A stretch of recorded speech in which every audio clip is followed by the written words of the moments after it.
Assalamualaikum dan salam sejahtera kepada semua pelajar tingkatan 2. Okey, jadi sebelum ni kamu dah belajar tajuk reka bentuk elektronik. Jadi berkenaan dengan cara-cara nak buat pengaturcaraan dan juga buat data simulasi saya akan tunjuk nanti insya-Allah pada sekolah bila dah buka.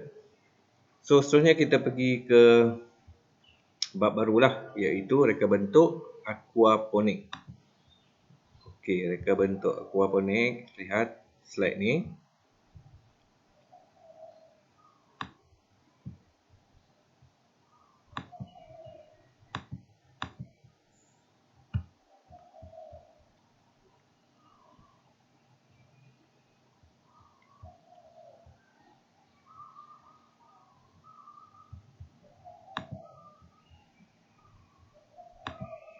Okey.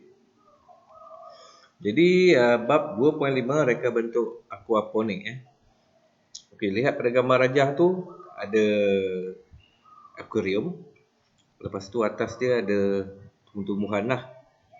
Okey, jadi apa yang kita boleh faham dengan gambar rajah ni, dia ada dua lah, aqua dan juga ponik. Okey, aqua tu gabungan daripada perkataan aquaculture dan ponik tu daripada hidroponik lah. Okey. 2.5.1 maksud aquaponik dan menerangkan reka bentuk aquaponik. Okey, A, maksud aquaponik iaitu teknologi pertanian yang menggabungkan aquakultur dengan aktiviti hidroponik dalam satu pusingan air. Okey, aquakultur maksud dia aktiviti ternakan ikan. Manakala hidroponik maksud dia menanam tanaman tanpa media tanah. Okey. Jadi itu maksud dia aquakultur tu. Kamu ingat dalam satu akuarium ada ikan lah biasanya. Ada ikan dan juga atas akuarium tu dia ada tanaman lah. Okey, tanaman hidroponik yang tanpa menggunakan tanah. Okey, ingat tu. Okey, unsur yang penting dalam aquaponik. First, ikan. Okey, ikan dia mengeluarkan sisa makanan yang mengandungi amonia dan kotoran bagi tanaman. Okey, kedua adalah bakteria, iaitu menapis dan mengubah amonia menjadi nitrat dan zat yang berfungsi sebagai baja. Dan lagi sekali adalah tanaman yang berfungsi untuk menyalurkan oksigen dan air yang bebas amonia yang diperlukan oleh ikan. Jadi kalau dilihat di sini, dia macam ada satu ekosistem lah. Okey, ikan dia bernafas kan. Dia bernafas menggunakan oksigen. Lepas tu dia mengeluarkan karbon dioksida lah, macam manusia juga. Dan di samping tu dia mengeluarkan sisa makanan yang mengandungi amonia. Okey, mungkin daripada najis ikan tu. Okey, seterusnya adalah bakteria. Jadi fungsi bakteria ni dia memang ada dalam akuarium dalam ikan punya ekosistem lah. Fungsi dia itu untuk menapis dan mengubah amonia tu jadi zat nitrat dan zat lah yang berfungsi sebagai baja. Baja ni berfungsi untuk memberi makanan kepada tanaman tadi. Okey, jadi macam kamu tahulah baja memang tujuannya untuk memberi orang cakap nutrien kepada tumbuhan kan. Dan lagi sekali tanaman. Tanaman ni dia bernafas. Proses apa? Proses fotosintesis kan. Jadi bila dia bernafas, dia mengeluarkan dia menyerap karbon dioksida dan mengeluarkan oksigen. Oksigen itulah yang ikan gunakan untuk bernafas. Okey, oksigen tu ada dalam air lah, air. Okey, tujuan aquaponik. Okey, yang pertama mengekalkan kualiti air. Yang kedua mengurangkan kadar amonia. Yang ketiga menjimatkan ruang dan yang keempat menghasilkan dua jenis makanan serentak. Okey, itu tujuan aquaponik Aquaponik tu yang ikan tu lah, ikan, air, apa itu akuarium kan. Apa fungsi dia, apa tujuan dia? Ni tujuan dia. Okey, seterusnya. B. Sistem kitaran aquaponik. Okey, yang pertama tu sistem kitaran aquaponik ialah sistem pengaliran air dari kolam ikan ke media penanaman dan air akan digitar semula ke dalam kolam. Jadi kalau kamu lihat pada gambar rajah ni, okey, dia ada akuarium. Itu dalam akuarium tu ada air dan juga ada ikan. Lepas tu ada air akan mengalir ke tanaman. Nampak? Dia akan naik dan dia akan lalu pada akar tanaman tersebut. Bila lepas dia lalu tu, dia akan turun balik masuk ke dalam inilah akuarium tadi. Jadi yang air ni naik macam mana? Okey, itu akan saya tunjukkanlah. Biasanya air ni dia akan naik menggunakan pump. Okey, pump. Ada juga pengaliran air tu tidak menggunakan pump, dia akan mengalir sendiri. Adalah sistem dia. Jadi air tu akan mengalir. Air ni dah ada oksigen yang dikeluarkan oleh ikan ni kan, dan juga ada zat-zat nutrien-nutrien seperti nitrat dan juga zat lah yang diperlukan untuk tumbuhan ni. Dia akan lalu pada akar tumbuhan tu. Jadi akar tumbuhan tu dia akan serap lah nutrien-nutrien tu dan akan serap oksigen sekali yang ada dalam air tu, dan dia akan menyuburkanlah tumbuh-tumbuhan ataupun tanaman-tanaman tadi. Lepas tu dia lalu ke akar tumbuhan tu, dia akan keluar masuk balik dalam akuarium. Jadi ikan ni akan dapat air yang ada oksigen lah, sebab tanaman ni tadi kan dia bernafas, dia menggunakan oksigen, dia sedut oksigen dan dia mengeluarkan oksigen. Jadi oksigen air yang masuk dalam akuarium ni adalah air yang ada oksigen. Okey. Seterusnya. C. Aquaponik secara takungan dan kitaran. Okey, terdapat dua jenis Yang pertama, aquaponik secara takungan. Menggunakan kolam, tangki atau bekas yang sama untuk ikan dan tanaman. Jadi kalau lihat pada gambar ni, kamu lihat ada akuarium, lepas tu atas dia ada tanaman lah, dan akar dia terendam dalam air ikan ni lah. Dia tak ada kitaran air tu kekal macam tu je. Okey, ni adalah aquaponik secara takungan. Manakala yang kedua ni aquaponik secara kitaran pula, dia menggunakan dua bekas tangki, iaitu tangki ikan dan bekas tanaman secara berasingan. Jadi lihat di sini pada gambar ni ada akuarium, dalam dia ada ikan. Kemudian ada atas dia ada lagi bekas, ada tanaman. Jadi air daripada akuarium ni dia akan mengalir menggunakan pump lalu ke akar-akar pada tanaman-tanaman ni, dan dia akan masuk balik dalam akuarium tadi. Ini macam tadilah yang saya dah tunjukkan tadi yang ni. Alright. Okay, D. Reka bentuk sistem aquaponik. Okey, terdapat beberapa sistem lah yang kamu harus tahu. Yang pertama, sistem raft. Okey, sistem raft, iaitu tanaman diletakkan terus di atas permukaan air sehingga akan terendam dalam air.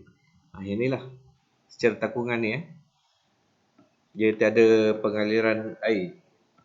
Itu maksud dia raft ni. Yang kedua, sistem ebb and flow, flood and drain. Okey, dikenali sebagai sistem pasang surut. Sistem ini berfungsi dengan menggunakan loceng sifun.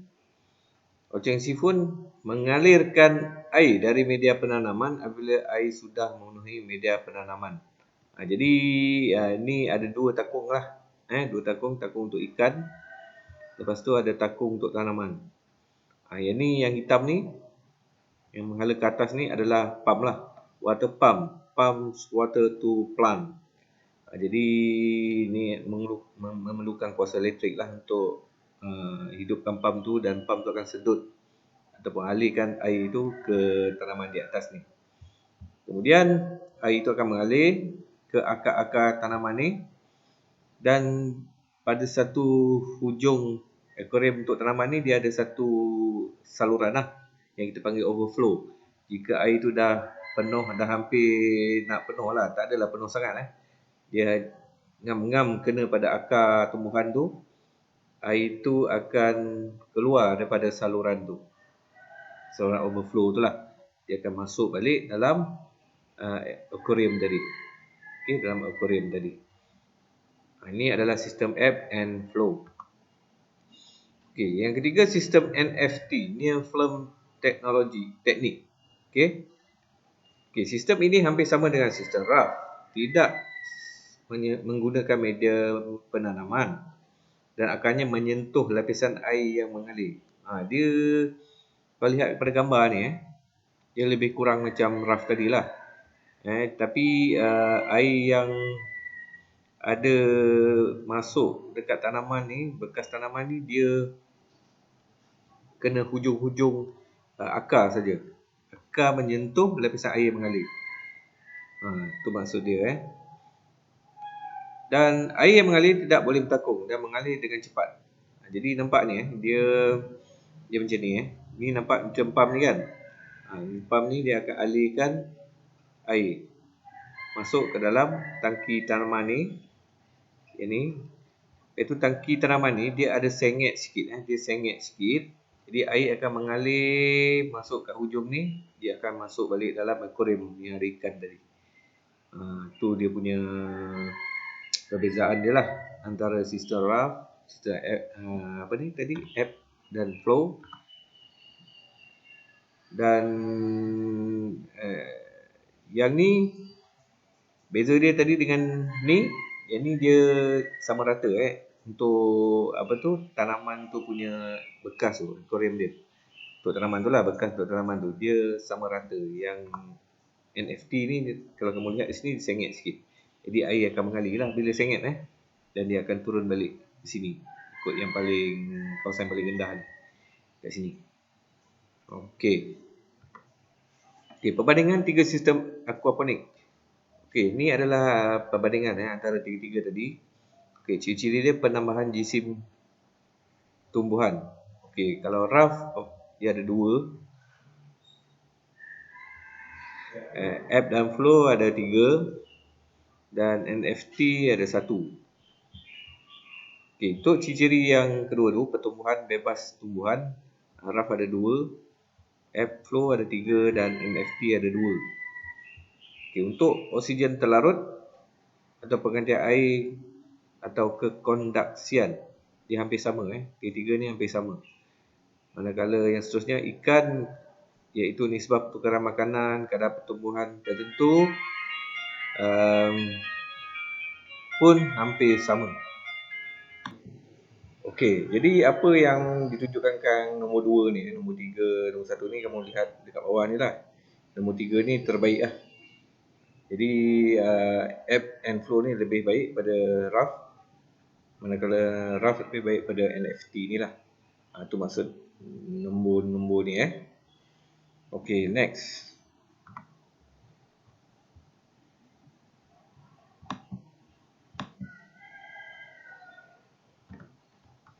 Okey, 2.5.2 kelebihan reka bentuk sistem aquaponik.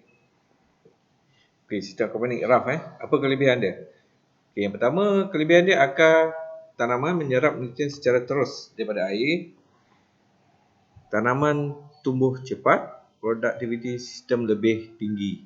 Okey, ini untuk raftnya kelebihan Mana kelemahan dia terdedah dengan serangan bakteria. Akar mudah reput. Kerana untuk ebb dan flow ni, biji benih boleh ditanam terus pada media penanaman. Itu ada kelebihan dia Manakala kelemahan dia pula memerlukan bekalan elektrik secara berterusan. Dan yang kedua, penekanan dalam penyelenggaraan loceng sifon. Jadi kalau lihat sini, kelemahan dia untuk yang ebb and flow ni dia perlukan elektrik. Elektrik tu untuk hidupkan pump lah. Okey. Dan seterusnya NFT. Kelebihan dia menggunakan kuantiti air yang sedikit. Pump yang kecil digunakan. Okey, pump yang digunakan tu tak perlu nak kuat sangat lah maksud dia. Sebab yang tangki atas yang ada tanaman tu dia condong sedikit, air mengalir dengan sendiri lepas tu. Tu kelebihan dia. Kelemahan pula memerlukan penapis tambahan kerana media penaman tidak mampu menapis. Sebab apa? Bila air yang mengalir banding dengan air yang mengalir menggunakan pump, jadi air yang mengalir ni dia memerlukan penapis tambahan lah. Dan kalau yang guna pump tu penapisan dia sedikit saja. Maksud dia macam tu. Dan yang kedua kelemahan dia adalah penyemaian benih tidak dapat dilakukan secara terus. Okey. Next. 2.5.3. Mengenal pasti komponen aquaponik. Komponen utama yang diperlukan ialah yang pertama tangki, ikan ataupun akuarium. Okey, itu benda peralatan ataupun peralatan yang digunakan, yang diperlukan untuk membuat sistem aquaponik ni lah. Jadi tangki ni kalau lihat pada gambar tu ada yang tangki macam ni, yang biru ni, ni besar tau. Yang ni kalau aquarium lah, yang kecil. Tangki fungsi sebagai tempat untuk memelihara ikan. Okey, ni kamu faham sendiri. Jenis tangki yang digunakan ialah kolam simen, akuarium, kolam fiberglass dan drum plastik. Jadi kalau dilihat siapa yang buat sistem aquaponik ni, dia tangki dia macam-macam jenis lah. Contohnya kolam simen, maksudnya kolam yang kekal, dia buat pada simen. Ada yang menggunakan akuarium. Akuarium pun berbagai saiz kan. Ada yang besar, ada yang kecil, sedang pun ada. Yang ketiga tu kolam fiberglass. Okey, ni dia boleh dialih mana-mana lah, cuma dia besar. Dan drum plastik yang bulat tu lah, yang warna hitam tu. Okey. Yang ketiga, saiz tangki yang dipilih mestilah bersesuaian dengan saiz sejumlah tanaman. Ini sudah pastilah kalau kamu nak tanam banyak tanaman, perlulah menggunakan kolam yang besar ataupun ikan yang banyak lah. Okey, tak boleh lah kalau tanaman banyak, lepas tu ikan seekor je. Jadi tumbuh-tumbuhan tu tak cukup oksigen ataupun nutrien yang daripada ikan tu, daripada kolam akuarium tu. Dia kena bersesuaian. Okey, 2.5.3. Mengenal pasti komponen aquaponik. Yang kedua pula adalah bekas tanaman. Jadi tadi bekas untuk ikan tadilah kan. Ini pula bekas untuk tanaman. Jadi terdapat dua jenis lah bekas yang biasa kalau kamu lihat siapa yang tanam sistem aquaponik ni, yang bekas macam ni, yang empat segi ni, macam besen ni, dan juga bekas yang macam pipe ni. Pipe PVC ni dia lubangkan, lepas tu dia letak tanaman dan juga kapas ke medium-medium untuk akar boleh berkembang lah. Okey, jadi fungsi dia ni tempat untuk penanaman tanaman. Yang ketiga, medium tanaman. Ini yang saya cakap tadi. Bila ada tanaman, akar tu nak letak kat mana? Nak letak dalam tanah? Tak. Aquaponik dia tidak menggunakan tanah. Okey, aquaponik ni dia menggunakan batu kerikil contohnya, hydroton. Ini gambar dia lah, kamu tengok lah. Kamu boleh google apa maksud hydroton tu, dibuat pada apa. Rock wool, benang batu, rock wool tu maksud dia lah, bersegi-segi macam ni. Lepas tu kokopit dan perlite. Okey, ini adalah media tanaman, ingat Okey, digunakan sebagai pemegang tanaman agar dapat tumbuh. Maksudnya akar tu dapat bergeraklah dalam medium-medium ni. Kita tak perlu gunakan tanah, tak perlu menggunakan tanah. So, medium tanaman yang macam inilah yang kita akan gunakan untuk membuat aquaponik ni. Yang kedua, perlu mempunyai ruang udara yang baik serta berdaya tahan untuk menghasilkan tanaman yang subur. Jadi, kalau lihat macam media-media tanaman ni, batu kerikil, hydroton, kokopit, perlite ni, dia perlu ada ruang-ruang udara antara batu-batu ataupun media tanaman ni lah. Okay, dia tak boleh padat sangat. Kadang-kadang macam tanah kan ada yang padat, ada yang longgar kan. Untuk yang ni, dia memang ada ruang udara yang duduk dalam medium tu lah, supaya akar tu boleh lalu satu. Dan bila air yang lalu dekat medium-medium ni, akar tu boleh serap lah nutrien-nutrien yang ada dalam air akuarium tu, dan boleh serap oksigen yang ada dalam air tu dengan mudah. So tanaman akan subur lah, akan tumbuh dengan baik. Yang keempat, sistem perpaipan. Ini biasalah, sistem perpaipan biasa menggunakan paip PVC ataupun paip poli yang warna hitam. Paip PVC yang warna macam kelabu tu ataupun warna putih. Jadi fungsi dia, sistem perpaipan ni digunakan untuk melengkapkan kitaran dalam sistem aquaponik. Yang kedua, paip ni digunakan untuk menyalurkan air daripada tangki ikan ke bekas tanaman dan salur semula ke dalam akuarium tadi. Bahan-bahan penyambungan paip. Ada banyak sebenarnya bahan-bahan penyambungan paip. Jadi ini yang asas lah dalam penyediaan sistem hidroponik ni. Yang pertama tu siku 90 darjah pengecil. Pengecil maksud dia siku ni dia 90 darjah macam tu. Lepas tu dia daripada besar dia jadi kecil. Lepas tu ada palam. Palam ni macam nak tutupkan saliran lah. Grommet dia ni macam apa kita panggil kalau dalam sistem enjin kereta ni, oil seal. Dia macam seal lah, supaya air yang mengalir tu tak bocor atau leak. Tu fungsi dia. Lepas tu ada penyambungan T sama, bentuk T. Air boleh lalu dua hala lah, dua tempat. Kemudian ada siku 90 sama, maksudnya saiz 90 darjah ni, saiz yang sini dengan sini sama saiz dia. Berbeza dengan siku 90 darjah pengecil ni tadi, daripada besar ke kecil. Dan kemudian ni lah penyambung paip PVC ni, siku 90. Ni biasa saiz sama. Saiz yang tak sama pun ada. Kalau kita tengok yang bahan penyambungan yang mahal adalah yang hitam ni lah, yang paip poli ni. Dia mahal sikit dan dia lebih tahan, dia lebih fleksibel. Benda tu kamu boleh tengok lah dekat rumah kamu, dekat bahagian luar rumah kamu. Kalau dulu-dulu orang pakai paip besi kan, sekarang tak pakai, sekarang pakai yang plastik. Jadi yang paip poli ni yang warna hitam, yang warna kelabu tu adalah paip PVC. Ni pun dia punya penyambungan lah. Ni palam untuk paip PVC. Palam tu macam ada saluran kamu nak tutup supaya saluran tu tak mengalir lagi. Tu fungsi palam ni lah. Lepas tu ada ni, T sama ni, sama juga macam ni tadi yang ni, T sama ni, tapi dia dalam bentuk PVC ya. PVC ni dia kalau nak sambung dia ada gam dia, PVC glue dia, supaya penyambungan tak bocor lah. Dan ni pula adalah T pengecil, dia ada yang ni besar, lepas tu yang ni dia kecil. Tu perbezaan dia. Jadi kamu harus faham lah, dapatkan beza antara paip poli dan paip PVC. Yang poli warna hitam, ni gambar ni paip poli ni, dan yang PVC dia warna kelabu ataupun ada yang warna putih. Seterusnya yang kelima ni, dia menggunakan pump air. Digunakan untuk memindahkan air dari bekas tangki ikan ke bekas tanaman. Pemilihan pump ni adalah mengikut kesesuaian saiz tangki atau bekas tanaman. Jadi kalau kamu menggunakan akuarium kecil, contoh boleh simpan macam kat rumah kamu lah, siapa yang ada akuarium tu.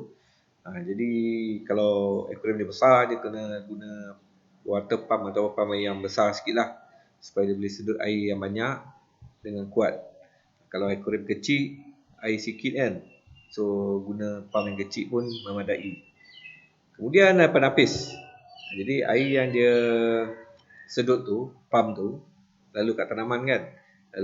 Kat tanaman tu kan ada akar. Kat akar tu kadang-kadang ada kotoran, macam pasir-pasir halus, macam serat-serat akar tu. Jadi bila air mengalir, air tu akan bau sekali dengan benda-benda tadi itulah. So untuk elakkan dia masuk ke dalam akuarium, kita kena letak filter ataupun penapis. Penapis ni ada 3 jenis. Penapis mekanikal menyingkirkan pepejal. Yang kedua, penapis biologi. Dia menukar arah air. Dan ketiga, penggunaan penapis yang dapat menjamin kualiti air yang baik serta dapat mengelakkan pam daripada tersumbat. Jadi filter ni dia macam jenis lah. Kalau kamu tengok pada akuarium ikan kan, kalau siapa yang biasa bela ikan, dia punya filter tu dia macam span. Itu lebih baik lah. Okay. Okey, dalam gambar ni dia ada pump, lepas tu ada penapis. Penapis ni dia bahan plastik macam biasa je. Yang ni kalau zarah-zarah yang kecil memang boleh lalu. Dia tak tapis lah maksud dia. Kalau yang menggunakan penapis macam span tu, zarah-zarah halus dia boleh tapis juga. Okey. 2.5.4 Melakar akan bentuk sistem aquaponik bermaklumat. Jadi macam biasa-biasa juga. First, kalau kamu nak buat reka bentuk sistem aquaponik ni, kita kena lukis dulu, kena lakar. Jadi ini adalah contoh lah lakaran menggunakan tangan. Okey, ni akuarium. Lepas tu ni ada pump. Lepas ni saluran saluran return from the grow bit.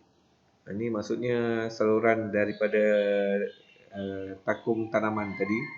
Dia akan keluar masuk balik dalam akuarium. Yang ni pula yang ada pump ni, dia akan sedut air daripada akuarium ni. Dia akan lalu ke saluran yang ni, supply pada takung untuk tanaman tadi.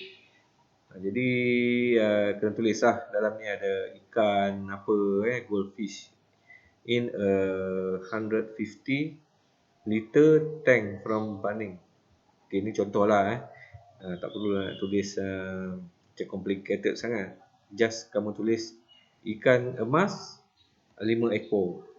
Lepas tu air sebanyak 200 liter. Macam tu lah. Sini kamu tulis lah ada pump. Lukis gambar pump macam ni. Tulislah 12 volt pump. Kalau pump yang kuat biasanya volt dia lebih tinggi lah. Okey. Lepas tu ni nampak dia punya saluran ni. Dia ada yang pekat nampak. Yang ni pekat kan, hitam dia. Yang ni tak pekat. So maksudnya yang ni menggunakan saluran yang kecil. Mana yang keluar ni, overflow ni, dia menggunakan saluran yang besar sedikit diameter dia. Okey, dalam ni pula ada tulislah tanaman apa yang kamu tanam, berapa cawan ataupun biasa kita letak tanaman tu kadang-kadang dalam cawan kan. Lepas tu bawah cawan tu kita lubang, kita letak macam tadilah media tanaman tadi. Macam kokopit, rock wool tadi. Okey, ni adalah contoh lah lakaran ni. Yang penting kamu lukis, kamu faham apa yang kamu lukis. Dan bila orang lain tengok, dia faham, oh yang ni adalah sistem aquaponik. Dia tahulah pump berapa volt nak guna, saiz saluran yang daripada pump ke tangki tanaman tu, apa saiz dia. Saiz ni pun kamu boleh tulis berapa diameter dia. Yang ni pula yang keluar pada tanaman tadi, masuk ke dalam akuarium balik. Kamu boleh tulis lah berapa saiz yang diperlukan untuk piping ataupun pipe untuk overflow tu. Jadi maklumat penting kamu kena tulis pada lakaran tu. Okay, 2.5.5 menganalisis lakaran reka bentuk sistem aquaponik. Jadi ni adalah cara kita analisis lah lepas kita buat lakaran tadi. Okay, macam ni. Okey, analisis lakaran reka bentuk sistem aquaponik perlulah dibuat dari segi elemen dan prinsip. Okey, elemen reka bentuk sistem aquaponik ada garisan, ada rupa, ada bentuk, ada tekstur, saiz, warna, ruang dan nilai. Okey, jadi manakala prinsip pula reka bentuk aquaponik ni keseimbangan, pemulangan, kontras, kepelbagaian, kesatuan, keringkasan, harmoni, pergerakan, penekanan dan pembahagian. Ini kamu boleh tengok dalam teks lah. Apa maksud-maksud setiap yang tadilah, elemen tadi dan juga prinsip tadi. Okey, 2.5.6 membina model reka bentuk sistem aquaponik. Lepas kamu dah buat lakaran, kamu dah tulis maklumat-maklumat yang penting, contoh macam pump berapa volt apa semua tu tadi. Jadi kamu kena buat model lah sistem aquaponik. Okey, model adalah persembahan ringkas yang menjumpai produk sebenar. Itu maksud dia. Persembahan satu benda yang kamu buat lebih kurang macam produk sebenar, tapi dia kecil je. So model ni ada yang separa berfungsi dan juga berfungsi sepenuhnya. Okey, separa berfungsi, tengok macam mana dia punya penerangan. Dihasilkan mengikut skala yang sesuai. Bahan dan teknik mengikut kesesuaian dan mempunyai sebahagian komponen sebenar yang berfungsi. Dia ni kalau separa ni, kalau tengok pada penerangan tu dia simple sikit, tapi dia boleh berfungsi dengan baiklah sistem aquaponik tu. Manakala yang berfungsi sepenuhnya ni, dia benar menjumpai produk sebenar. Dia sebiji macam produk sebenar. Dia ada pump 12 volt. Dia ada ikan kalau 5 ekor, letak ikan dalam tu. Lepas tu ada aquarium, lepas tu ada air yang ada nutrien siap-siap.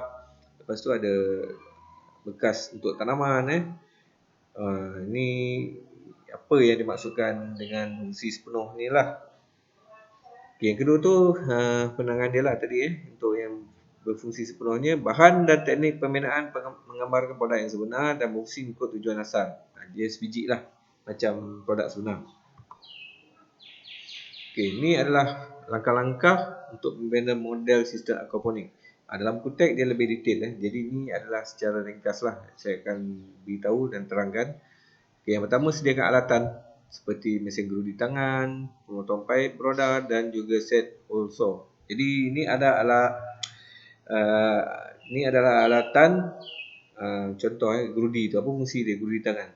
Tu kamu nak buat lubang pada paip-paip ataupun pada macam paip PVC tadi kan,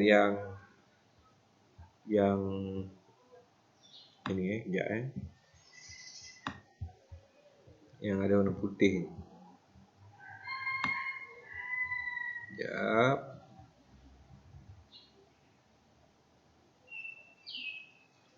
Yang ni.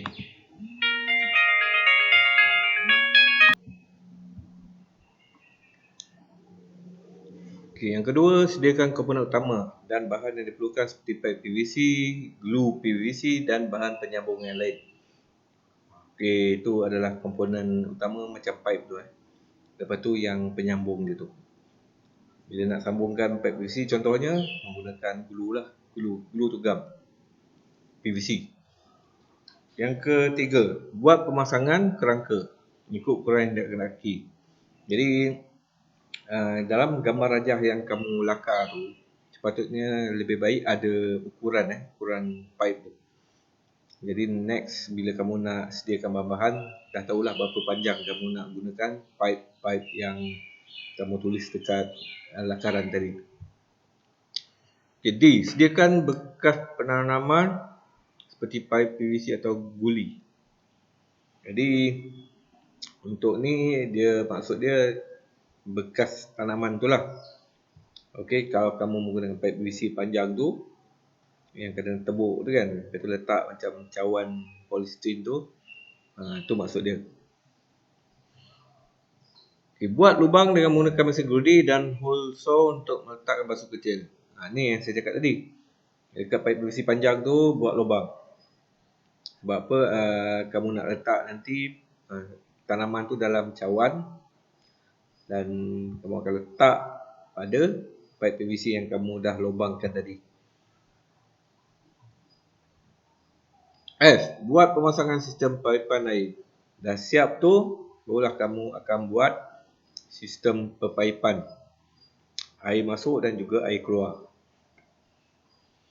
G. Pasang sambungan paip untuk air masuk dan air keluar. Jadi inilah paip yang tadi kita cakap tadi. Ada dua Kalau sistem Ebb and Hop tu, dia ada air masuk dan air keluar. Sama juga dengan sistem yang ni tadi.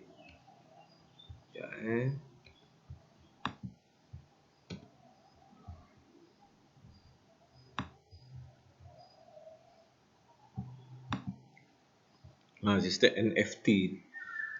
App dengan flow ni dan juga NFT ni dia ada pipe air masuk dan pipe air keluar. Manakala yang rough ni dia tak ada, dia memang letak atas aquarium tu sendiri. Aquarium ikan tu lah. Dia tak perlu pipe untuk air masuk dan air keluar. Okay, next. Kita sambung yang tadi. Alright, H. Letak taki ikan pada kerangka dan pasangkan pump dengan sistem perpaipan. Ni dalam aquarium tu kena letak pump lah. Okay, pump tu sambung pada pipe yang kamu dah sediakan tadi. Kemudian susun pasu kecil dalam lubang-lubang pada bekas penanaman. Ni yang pipe besi panjang tu, kamu dah buat tembok lubang tu kan untuk letak cawan tu, letak. Susunlah pasu-pasu kecil tu yang dalam dia ada tanaman tu. Bahagian akar tu kamu kena lubangkan. Dan letaklah macam medium tanaman yang saya dah sebutkan tadi. Contohnya kokopit ataupun kapas ke Biasanya kita guna kapas kan. Sebab kapas ni kan macam basah. Okay, dan air sekali isi tangki air ikan dengan air. Uji sistem aquaponik. Jadi bila dah komplit semua, letak air, letak ikan, lepas tu baru test. On pump tu, barulah kamu boleh tengok macam mana proses sistem aquaponik tu lah. Okey ke tak? 2.5.7 menilai model reka bentuk sistem aquaponik. Kriteria penilaian reka bentuk sistem aquaponik. Jadi ada beberapa kriteria. Yang pertama, kecenderungan inovasi, kreativiti dan keaslian reka bentuk. Kandungan unsur simbolik, emosi, estetika dan penampilan. Kecenderungan fungsi dan praktikal. Kekuatan kualiti dan kebolehpasaran. Dan sekali ergonomik. Ni bila kamu buat sistem aquaponik ni, benda-benda ni amat penting lah. Perlu memenuhi kriteria yang saya sebutkan tadi. 2.5.8 mencadangkan penambahkan reka bentuk sistem aquaponik yang lebih efisien. Jadi sama juga macam reka bentuk elektronik, reka bentuk mekanikal. Last kali tu bila dah siap produk yang kamu buat tu, model yang kamu buat tu, kamu kena buat penambahbaikan lah. Jika ada sebarang masalah, kena buat pembetulan kan. Bila yang sistem yang okey, kamu kena fikir macam mana nak buat penambahbaikan. Okey, kita tengok nombor 1 tu, penambahbaikan dilakukan mengikut permintaan pelanggan. Jadi kita akan tengok kadang-kadang pelanggan ni dia suka design tertentu, design yang lebih efisien, design yang lebih bagus, lebih menjimatkan. Jadi yang itulah yang akan jadi pilihan pelanggan. So kita kena fikirkan macam bagaimana nak bagi kita punya produk tu lebih efisien lah. Itu maksud dia. Yang kedua, penambahbaikan yang dibuat perlu mendapat kepuasan pelanggan. Ini biasalah bila kita dah tengok apa pelanggan suka, kita kena tanya pelanggan tu okey ke tak sistem macam tu. Dan yang ketiga, reka bentuk akhir dilakukan setelah penambahbaikan disetujui oleh pelanggan. Jadi bila pelanggan dah macam rasa okey dengan design yang kita buat tu, dia setuju, kita proceed untuk buat produk tu. 2.5.8 mencadangkan penambahbaikan reka bentuk sistem aquaponik yang lebih efisien. Ini sama macam tadi Okey, aspek yang penting dalam penyelesaian laporan projek adalah suatu laporan yang baik dan memudahkan pembaca memahami dengan baik. Okey, yang ni bila kita dah buat produk tu, kita dah buat lakaran, lepas tu kita buat model tu sendiri, pasang, lepas tu kita menilai projek tu. Jadi apa yang penting adalah laporan. Laporan macam yang elektronik juga. Jika kamu buat macam itu, kamu buat simulasi tu kan, satu lita pengawal dan lita input output, kamu uji kefungsian dia. Jadi jika berfungsi dengan baik, kamu akan tulis lah fungsi baik. Kalau ada masalah, kamu akan tulis apa masalah dia. Ini apa yang diterangkan sini adalah laporan projek lah. Okey. Yang kedua, maklumat laporan projek yang perlu ada adalah seperti berikut. Yang first, kena ada pengenalan. Yang kedua, penyertaan masalah, objektif. Okey, yang keempat tu laporan induk. Ada jadual kerja dia, ada lakaran reka bentuk, ada borang analisis elemen prinsip reka bentuk, ada model reka bentuk istilah aquaponik, kos pengeluaran, senarai semak, penilaian, model reka bentuk, kekuatan dan kelemahan projek. Kemudian ada penutup. Lepas penutup tu ada cadangan penambahkan, bibliografi dan lampiran. Ini menunjukkan kamu sepatutnya kena buat laporan lah untuk projek aquaponik ni. Jadi laporan ni kamu buat dalam bentuk mungkin dalam buku ataupun kamu boleh buat dalam komputer lepas tu print. Okey. Okey, itu saja yang saya dapat tunjukkanlah secara ringkas. Dalam buku memang banyak kamu boleh baca, fahamkan, dan itu saja untuk kali ini. Nanti kalau ada apa-apa penambahan ataupun projek ke laporan ke apa-apa yang saya perlu tunjukkan nanti, insyaAllah buka sekolah nanti kita akan sambunglah. Okey, sekian saja itu daripada saya. Assalamualaikum warahmatullahi wabarakatuh.